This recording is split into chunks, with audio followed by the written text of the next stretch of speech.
Hello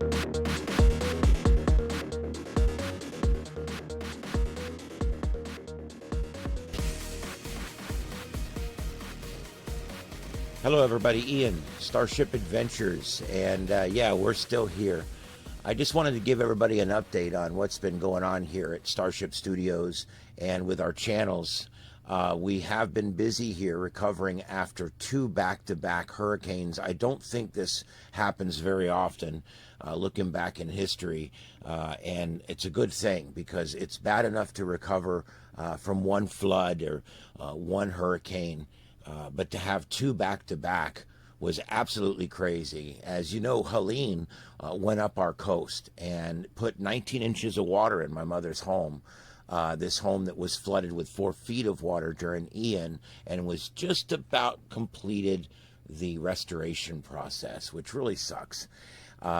They had to rip out brand new cabinets, brand new drywall, take out new furniture. A lot could be saved. They were better prepared this time. The water didn't get as high this time. The loss wasn't as great this time. But then 2 weeks later, almost to the day, 2 weeks later, we have, what is it, Burl, Milton. I always call it Milton Burl. Milton. Milton came in and made a landfall in Sarasota, which put us on the dirty side of the storm, on the surge side of the storm. And we had 21 inches of water there at my parents' home, my mother's home. And now it's the home I grew up in instantly. And it was actually 2 inches of it was held out because this time no one was home for the first time. We'd completely evacuated because of how dangerous this storm was. The predictions were much higher than it actually was. The storm really fizzled out right at the last minute. Thank God, saved a lot of lives, saved a lot of homes being flooded, but still a lot of homes did get flooded. They had 21 inches, but we only had back 19 in the house again. And the drywall had already been cut out and everything had already been pulled out and dried. And so they were able to bring in folding tables and put everything up on folding tables. And they pretty much, on the third storm, we didn't really lose anything. And just a matter of going back in and drying out a third time. I want to make a note here. This home was built by my father and my mother in 69 and 70 through a contractor in this little neighborhood that they used to call Blue Water Shores many years ago. And this nice little 1,300 square feet 3-2 home that I grew up in, that I spent my entire childhood in, and that my mother has lived in most of her life, has never flooded. From 69 all the way through Hurricane Charlie and Hurricane Wilma, all the way up to Hurricane Ian 2 years ago. For 55 years, this house never came close to flooding. It never even came up to the front doorstep. We never ever got the first sandbag. It just never happened. And now it has flooded 3 times in 2 years and 2 weeks. It's kind of weird how this is all working out in twos. We've had Ian, and then 2 years later we had Helene, and then 2 weeks later, we had Milton. So very strange.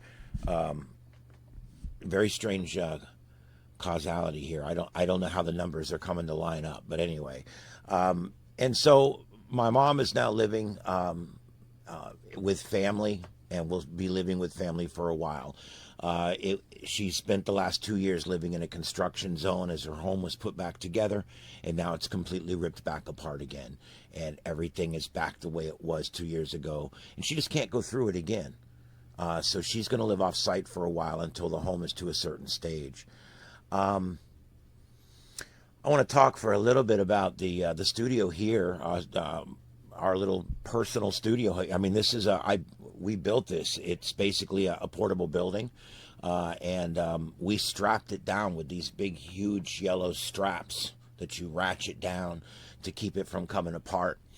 This structure does meet the Metro-Dade hurricane rating, which is the post-Andrew, very, very high standard that was set in Miami after Andrew. And this structure meets that, but that still doesn't mean much if it's a big storm, because it is still a portable structure. We have hardened it. We put in a lot of extra wood in here when we built it. We finished out the inside of it. We put everything in. And our studio here did very well through all three of these storms now. We have the ability to take some of our antennas down. Other ones, we secure the equipment that's on the antenna. And in other cases, it survives. I have 2 antennas that have survived all 3 of these storms because they're hardened for that. And we had them up there and they did good. So there's a lot of prep that goes into getting the studio and both on the ham radio and on the YouTube broadcast side to get the studio ready. We had generator power. We were up. We put our generator on about 2 hours before the power actually failed, and that allowed to make sure we stayed online. We had all 1, 2, 3, 4, 5, 6, 7 computers running wide open. We were providing 9, 10 computers total, but we were providing 5 continuous Broadcastify feeds, including SARnet, NI4CE on ham radio, including local ham radio, fire rescue here in Lee County, the NOAA weather radio. We were providing all of this out there the whole time the storm was going on generator power. And then on the YouTube side, we had as many as 6 or 7 streams going at one time, and they ran the entire time the storm was going.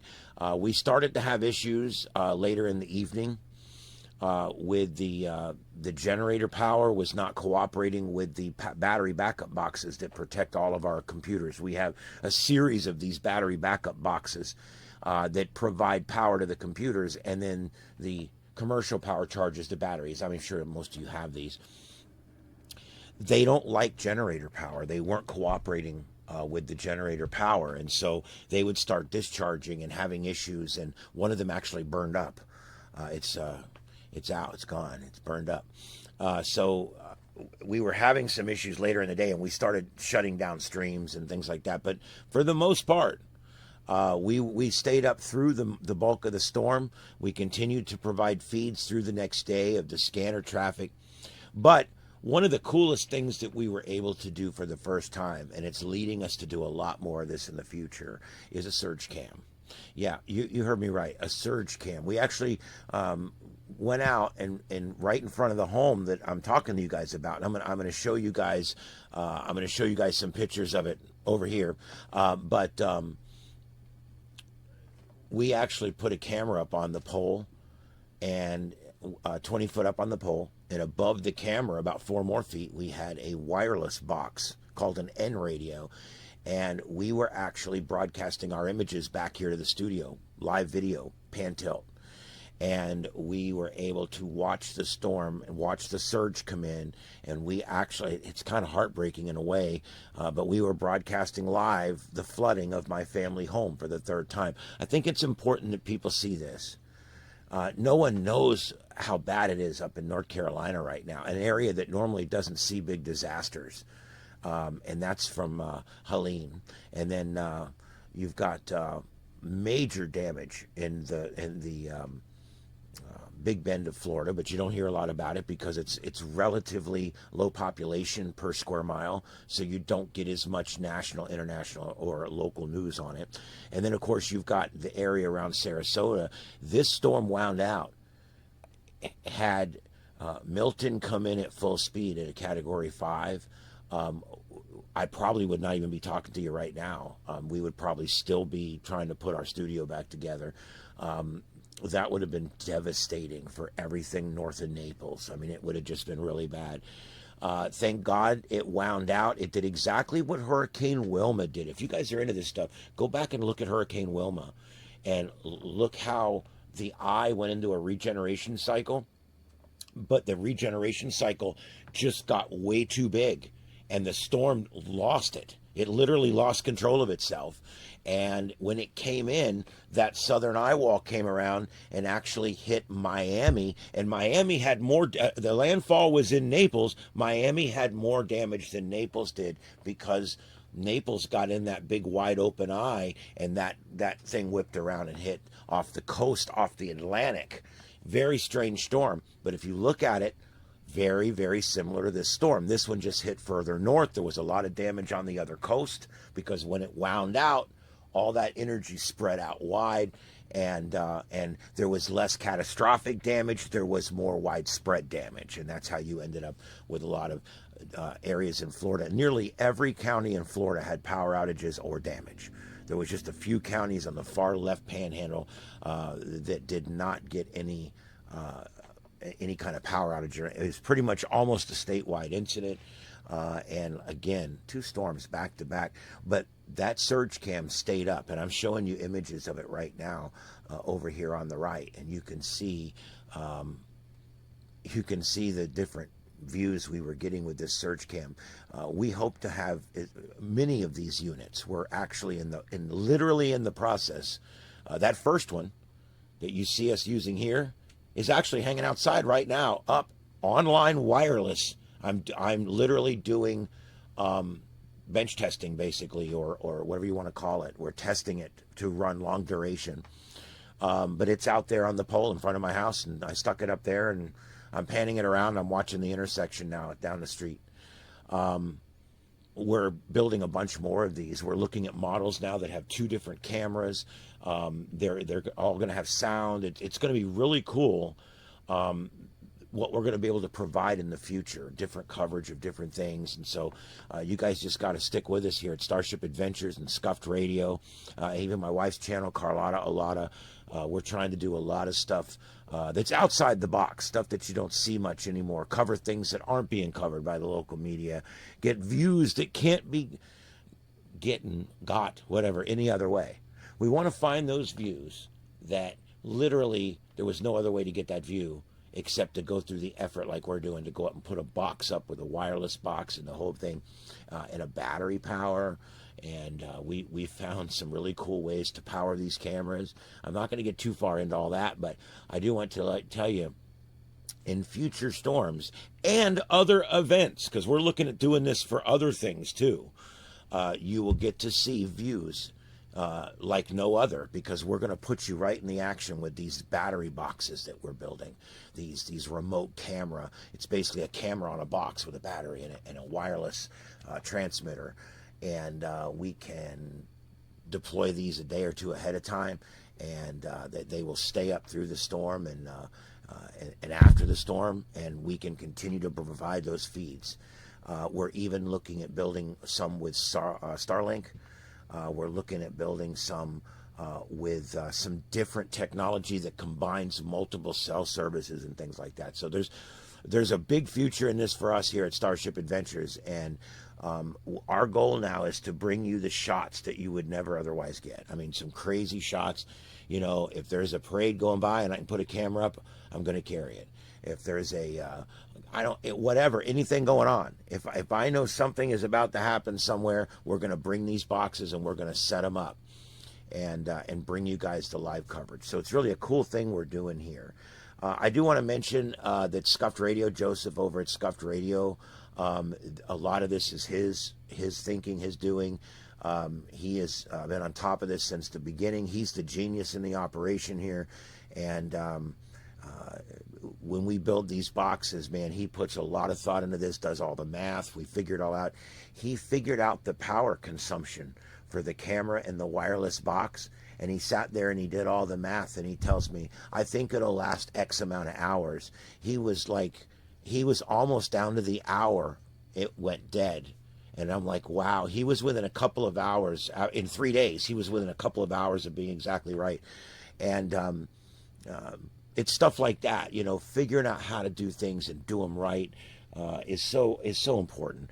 And Joseph is great at building this kind of stuff. He's a tinkerer and a builder, and I love working with Joseph over at Scuffed Radio. So go over and like and subscribe his channel. That's at Scuffed Radio here on YouTube. On the surge cam, and I've been showing you a bunch of pictures of it over here, we captured a lot. We captured the tide coming in and going back out. Some of the first half was not recording. I don't know what happened. It didn't record properly. The file was corrupt. but we've got it receding, and so we're going to show that with a time lapse, and we're going to do all kinds of stuff like that so you guys can see that. In the future, we're going to probably be using technology that has both a still camera and a moving camera so that we can provide more shots and more of an ability to show you exactly what's going on. And we're going to be doing more quad screen. I don't like to go much smaller than quad screen because it gets hard to see what's going on, but we're also going to provide compilations of all of our videos on one screen, so you can watch that and listen to local scanner feeds at the same time. It's a great way to monitor the storm. And if you have multiple computers or multiple screens like we do here, you can actually pull up all the different feeds from us and others and put them on all your screens and watch the storm as it unfolds live before your eyes. This is the future of technology here, and it's amazing what we found. This storm was forecast to be so big, Milton. This storm was forecast to come in so big that all of the people up and down the beach shut off their power. Because if you're going to get a surge up into your building, you should always shut off your power. You should shut it off at the mains. If you've got an outside main, shut it off at the outside main, because you don't want your building to burn down while it's being flooded. It's a real double whammy pain in the ass. So you want to shut your power off. So everybody up and down the beach did what they were supposed to do, and they killed their power. All the beach cams from Cedar Key to Naples went offline. I've never seen anything like it. There was one in Sarasota that stayed up for a while, and it finally went down. I think it was on a battery or something. But they literally, and I don't blame them. That's what you're supposed to do. You got to turn your power off. But that ended up, we lost all of our eyes on the ocean. We lost all of our eyes on the beach and the surge coming in. And so that's why these wireless boxes are so important, because they get us beyond that problem of relying on other people's cameras and batteries and things like that.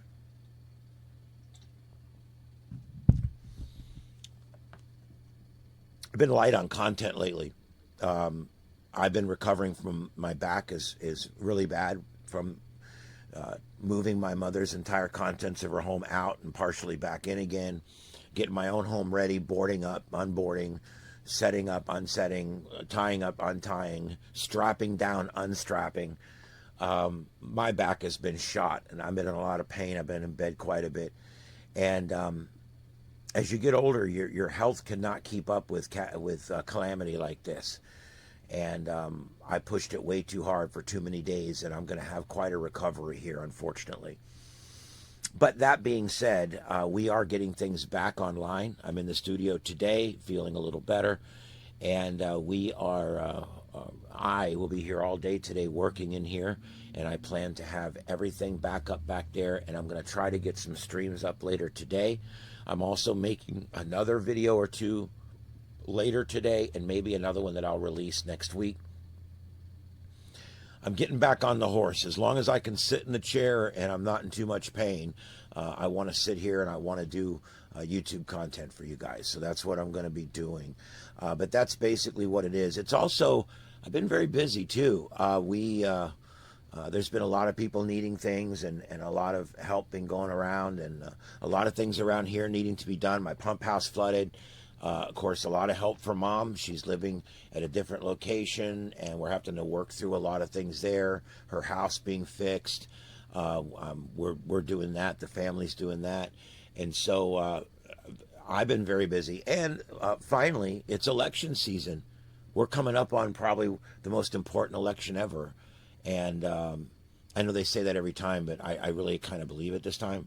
And so I've been very busy at work as I do commercial political talk radio. So it's been one of those things where I just haven't been here. Now, like I said, I'm gonna have the frog camera back up this evening. It's all themed out for Halloween.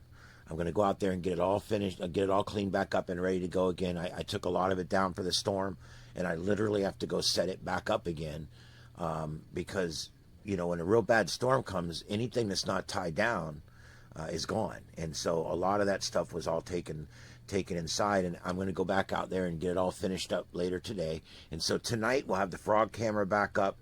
I also want to have I'm just going to get a stream or two up. I don't know. I'm going to find something going on somewhere, and I'll get a stream or two up. I really want to get back on it here, and I appreciate you guys viewing us and being a fan out there. And I do appreciate the time you spend on our channel, and the thumbs up and the subscribe and all that makes a big difference for YouTube subscribers. And keep an eye here on Scuffed Radio and on Starship Adventures for more live coverage. We're going to be doing a lot more of this. Joseph is building a storm chase vehicle. I think you've seen it in some of the videos. It's amazing. It's got a wind gauges on it. We've got very high gain antennas for several different bands, so we can make long distance calls out. And it's got all kinds of equipment mounted inside of it, and even a big transmitter and stuff. So we can do some really cool stuff. And we plan to be deploying these boxes when there's storms here in Florida. And so hopefully the future is going to be bright when it comes to great coverage here on Starship Adventures. So stay tuned for that. The Frog Cam later tonight over on @Carlotta. And I'll try to get a live stream or two up here. I'm going to see what's going on in the world out there today and see if there's anything going on this evening that we can put up and follow along with the scanners and we have the radars, the aircraft trackers. We have all the good stuff here that we can put up. And I guess that's about it. So as far as everything goes here, just keep the people that were affected by the storm in your thoughts, because I'm going to tell you something. One of the weird phenomenons that happens in these storms, see, Ian, everybody got damage because everybody got Cat 3 winds. Even the people that were far inland got some damage, and their power was out for a week or two. Our power this time was only out for a couple of days, but the surge came right up in people's homes. And so we've got half the county here that has already forgot about these two storms because all they were was kind of crappy days. They got 50, 60 mile an hour wind gusts. Maybe it blew their trampoline away. But other people on the other side of the same county have been completely flooded out again. Their front of their street, when you drive down their street, looks like it's been bombed out, and there's just debris everywhere, and all people's things are out of the street to go in the garbage, and so all that dichotomy is going on right there, and I just really feel that it's important to remember that between Helene going up through the Big Bend, up through Georgia, lots of damage in Georgia, and then of course western North Carolina, bad damage up there. That whole thing was so bad up there for those people. It was so incredibly bad. And FEMA is just not there for us like they were 2 years ago. I don't know what has happened. I really hope that we can get something done with that, because FEMA needs to be more on the ball with this stuff. The power companies have been very responsive, considering how short-staffed they are because of power outages that stretched from the Canadian border to Key West, okay, with these two storms. There was power outages as far north in Helene as the national border, all the way up almost to Canada. There was power outages, and with both storms, there was power outages almost over the entire state of Florida. So when you start looking at the amount of people that were affected by this, I think there was 16 million people without power at one point with Milton. That's an amazing impact. But if you're one state away, unless you watch the news, you don't even know what happened. And it's an incredible thing that's going on right now, and I really hope that people step it up. And I want to put out my kudos to our government here in Florida, to Governor DeSantis. Man, oh man, he is on it like flies on a turd. I'm telling you. He came down after Ian and said he was going to rebuild these bridges. It was going to take him months to get them open. He came down and he said, I'm going to have these bridges open in a couple days. And he was true to his word. He removed the red tape. He got the trucks rolling, and the bridge to Sanibel and the bridge over Matlacha to Pine Island were open in a matter of days. And that's the kind of swift action that we need, and that's the kind of swift action we do get out of a lot of our governments. A lot of states have very responsive emergency managements, like here in Florida, I'm sure. But they do a pretty good job here in Florida. All right, so there we go. That's what I have. Please leave your like and subscribe. Leave your comments. I do respond to comments, maybe not in the same day, but I do get through them when I can. And be watching for more live content as well as more videos coming up. And I got a special that I'm going to be doing probably today or tomorrow. I'm hoping to get it up. You guys are going to love it. I got the UV25 from Baofeng, and it's a beast. It is a beast. It's the most powerful handheld radio I ever had. It is truly puts out more than 10 watts on 2 meters, and I can't wait to tell you guys about it. So look for that in our videos coming up in the next day or two. You'll see my product review for the Baofeng UV25, what I now call a game changer. It is a game changer. It's the monster of radios, with the highest gain antenna I've ever seen on a portable, and a battery that can run this 10-watt transmitter all day long. I bought it. I've got it. I left it on for 3 days. The battery still shows 50%. I love this thing. It's now my favorite radio. I can't wait to tell you about it in my next video. That's the Baofeng UV25, worth the $48. All right, guys. Other than that, we'll see you next time. And keep your head down and your chin up, and don't forget those folks that are still suffering out there, both in North Carolina, Georgia, and here in Florida. And guys, watch out for our content. It's coming. We'll see y'all later. My name's Ian. And on behalf of Joseph at Scuffed Radio and my wife Carlotta at Carlotta Olata, my name's Ian, and this is Starship Adventures from Starship Studios in Southwest Florida. Have a good day, everybody.